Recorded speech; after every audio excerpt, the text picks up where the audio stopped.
Kids who accidentally destroyed their parents' marriage. What's the moment you realized it was your fault?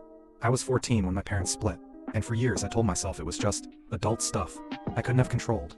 But when I was 22, my mom drunkenly told me the truth, and it hit me like a truck. It was my fault.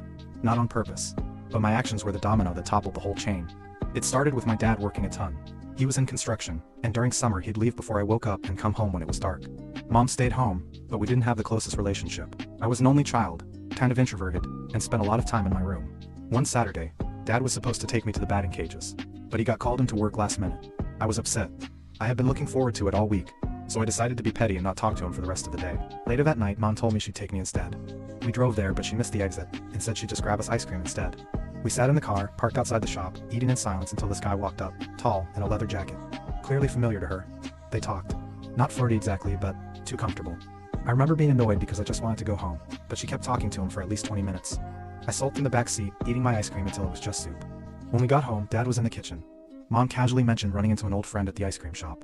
I, in my teenage bitterness, rolled my eyes and blurted, "Yeah, she talked to him for like forever instead of taking me to the cages like he promised." The room went quiet. Dad asked her who it was. She hesitated before saying his name. I didn't think anything of it. I just grabbed my backpack and went to my room. That night, I heard them arguing. Loud. My parents weren't the yelling type, so it stuck with me. Over the next few weeks, things got weird. Dad was suddenly home a lot more, but he was quieter. Mom seemed defensive, snapping at small things. They stopped eating dinner together. One evening, I overheard a fight in the garage. I heard Dad say, "You said you blocked his number. Were you lying?" And Mom say, "It was just a conversation. If you trusted me, it wouldn't matter." Fast forward 2 months, Dad sat me down and told me he and Mom were separating. I cried, thinking it was my fault for not being more grateful, or for being a brat about missing the cages.